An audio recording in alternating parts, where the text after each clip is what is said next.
નમસ્કાર દર્શક મિત્રો, જીટીવી ગુજરાતી ન્યૂઝમાં આપનું હાર્દિક સ્વાગત છે। હવે જોઈશું સમાચાર વિગતવાર।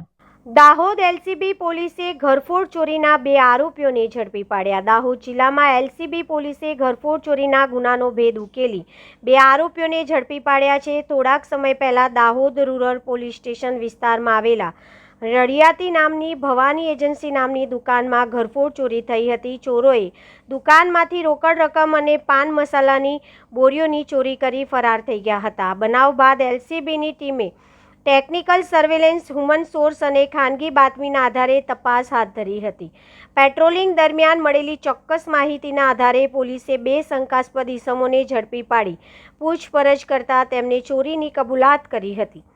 પોલીસને માહિતી મળી હતી કે એક ઇસમ ક્યાંકથી પાન પડીકીના પેકેટ લાવી અને કતવારા બજારમાં પાન પડીકીના પેકેટ વેચવાની ફિરાકમાં છે। પોલીસે આરોપીને ઝડપી પાડી વધુ તપાસ કરાતા પકડાયેલા આરોપી કિરીટકુમાર મથુરભાઈ બામણિયા અને તેના મિત્રો દ્વારા દુકાનમાં ચોરી કરી હોવાની કબૂલાત કરી હતી। આરોપી કિરીટકુમાર મથુરભાઈ બામણિયા અને આરોપી સાગરભાઈ સુરેશભાઈ રાઠોડ બંને આરોપીઓ પાસેથી ચોરીના ગયેલા રોકડ રૂપિયા, પાન પડીકીનો જથ્થો, સિગરેટના બંડલ, એક કાર અને મોબાઈલ ફોન સહિત કુલ 6,85,400 રૂપિયાનો મુદ્દામાલ કબજે કરવામાં આવ્યો છે। પોલીસની પ્રાથમિક તપાસમાં આરોપીઓ અને અન્ય ઘરફોડ ચોરીના ગુનાઓ પણ કર્યા હોવાની માહિતી મળી છે। હાલ દાહોદ પોલીસ દ્વારા બંને આરોપીઓની ધરપકડ કરી વધુ પૂછપરછ અને કાયદેસરની કાર્યવાહી હાથ ધરવામાં આવી છે। રિપોર્ટર દીપક રાવલ, દાહોદ લીમખેડા।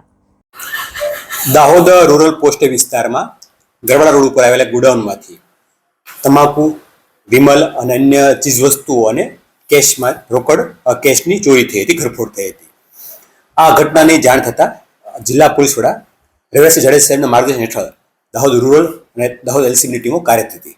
આ દરમિયાન Dahod LCB PI Shri DM ઢોલ અને એમની ટીમને મળેલી માહિતી આધારે 2 ઇસમો છે એ આ જે તમામ વસ્તુઓ જે ચોરેલી છે એ તમામ વસ્તુઓ વેચવાની ફિરાકમાં છે એ માહિતી આધારે સર્ચ ઓપરેશન હાથ ધરતા બંને વ્યક્તિઓ કિરીટકુમાર રામસિંહ મથુર બામણિયા અને સાગર સુરેશ રાઠોડ, એક વતની છે એ વડવાનો છે અને એક લેર ગામનો વતની છે, આ બંને લોકોને મુદ્દાઓ સાથે પકડી પાડ્યા છે। અને અન્ય એક આરોપી છે જે પોતે કાયદા સંઘર્ષવાળું બાળક છે, તો એમની અંગેની કાયદેસરની તજવીજ છે હાથ ધરવામાં આવેલી છે। આ બનાવો બન્યાના ગણતરીના કલાકોમાં દાહોદ લોકલ ક્રાઇમ બ્રાન્ચની ટીમ દ્વારા આરોપીને પકડી પાડી ગુનો ડિટેક્ટ કરી અને સમગ્ર મુદ્દામાલ છે એ પરત મેળવવામાં સફળતા મળી છે।